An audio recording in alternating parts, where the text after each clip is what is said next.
So here's my idea for what I want to do for the Patreon goal for the month of January. I want to bring A return, a big return. back to the Patron's Choice playthrough. Alright? I've done this in the past. The way it works is that if you pledge $5 or more to my Patreon this month, by the end of this month, you will be able to nominate and then vote on a game that I will be doing a full playthrough of. Now, here's the thing, and here's why I'm nervous about making this my goal, is because I did this back in the summer of 2016, okay? Now, keep in mind, the summer of 2016 was one of the deadest summers I've ever experienced in gaming. There was nothing going on. There were no new releases, and even though I was still doing ongoing playthroughs, it was very hard to get any kind of viewership attention or retention, because there was just zero going on, and people were just off doing other stuff, okay? So that being said, I did this goal as a monthly goal during the summer, and it was the first time and only time ever I did not hit my Patreon goal for that month.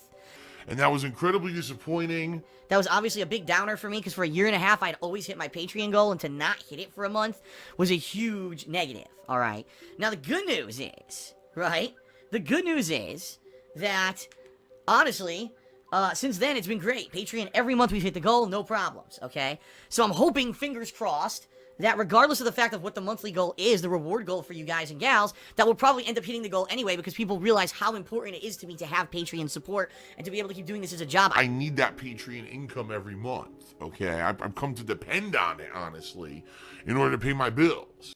So, hopefully we would hit the goal anyway this month, but what I think is, by doing a Patron's Choice playthrough as the goal for this month, we'll get an established game that could be the downtime game that I'm balancing with everything else, okay? It would be an easy way for me to put the power in the hands of the patrons and let them decide what should be a game playthrough that I do during the upcoming early months of 2017, when otherwise I'm going to be, playing other new releases. When those releases, loosen up, I'll have a chance to fill it in with this Patron's Choice. So I think that's what it's going to be. And, I am apprehensive. A few movies that I am apprehensive. Or a few movies. Did I say movies? A few reasons why I'm apprehensive. Number one, okay, because sometimes there's such a disagreement amongst the patrons, right, that a lot of people must say, well, I'm going to pledge, but if I pledge and I don't get my game, that's bullshit. And some people seem to get turned off during the Patron's Choice events because they would pledge and the game that they wanted didn't win, and then they get all pissed off. The bottom line is, if you are a patron of mine, I hope the reason you're pledging is to support me and not because you're trying to get something out of it. To get something out of it is kind of the icing on the cake, the bonus, right? But I would hope that the reason you're pledging is to try to help me to continue to do this as a job and support my efforts, okay? But the other reason that I'm nervous, honestly, is because, as you know, some of the Patron's Choice playthroughs from the past have been games like Persona 3 and 4, okay, which are incredibly long games, and I would really be apprehensive about doing this as the goal. We hit the goal, and then the patrons vote in another insanely long, RPG, especially because, just so you guys know, coming up this year, we have some RPGs. For example, Persona 5 is coming out in April. And I am all over that. I cannot wait to play Persona 5. After now getting a history and a backing in the series playing 3 and 4, I cannot wait to play the most modern version of the series. I'm really excited for it. It's actually one of my most anticipated games of 2017, okay? But I would not want to get a giant, super long, drawn-out playthrough end up being what wins the Patron's Choice, and then I start it, let's say I start it in late February, okay? And then I balance it throughout March. Now it's still going in April. Oh, now it's still going in May. It's still, you know what I mean? Because that's kind of what happened with my Persona playthroughs, and a lot of people expressed disappointment that it took too long to finish those games, but I kind of tried to warn people that that's the deal. That's what's going to happen, maybe over the course of this weekend or early next week, okay? I think I'm going to be making a special vlog on the King of Hate Vlogs about all the real estate kind of experience that I've learned in the past, at this point, it's almost 10 years. Because I think I bought my condo in Connecticut in 2009, okay? Because here's the deal, everyone. This is a little bit of behind the scenes. I'm not going to go into detail about this here. I'd rather do a whole video about it. But here's the deal.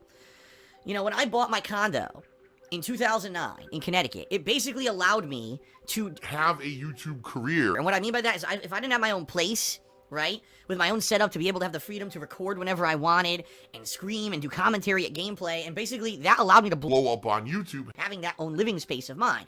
If I stayed living with my parents like I was and was trying to record in a cramped bedroom, it never would have happened. It wouldn't have blown up the way it did, okay? But ever since I bought that condo, it has been nothing but kind of a hindrance to me financially. And what I mean by that is especially since 2.5 years ago when I moved to Washington State here in order to help with my business and reduce my taxes and all that kind of stuff.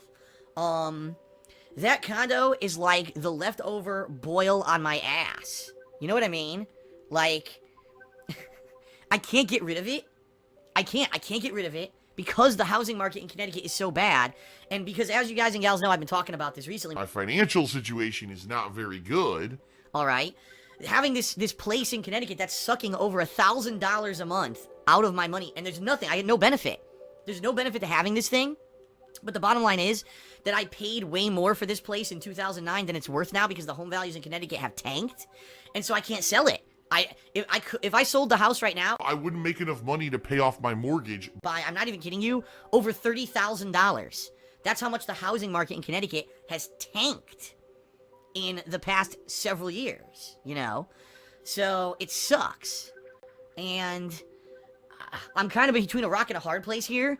The good news is that this house that I bought in Washington State was an insanely great investment because this house that I live in now, the home value, I'm not exaggerating here, has increased by 50% since I've lived here. And it's still going up exponentially. So moving out of Connecticut and moving to Washington State was actually a great move when you look at financials for real estate. And long term, the bottom line is I'm going to probably have a lot of equity in this house, which is going to benefit me really well financially in the long term. The problem is here in the short term, I have no money. So I'm thinking I'm going to make a whole big video about this, explaining all this. You know, right now, I'm trying to find ways to make ends meet, and I was considering trying to refinance my mortgage on this house in Washington, and I can't do it right now for various reasons. I found this out. I actually did talk to a kind of an agent about this. I can't do it. I'm actually in the process where it looks like I'm going to be trying to sell my condo in Connecticut, even though I'm going to lose a lot of money doing it. Well, not really, but like I said, I'll make a whole video about this. But it's basically a situation where real estate has screwed me over. All right, it has. And I think that the lessons that I have learned from this whole experience could definitely help a lot of people, okay? And I think that I should kind of relay that information. I think it's going to help at least. I could help 5 people with the knowledge that I've learned, all right? I think that it's worth it to make this vlog.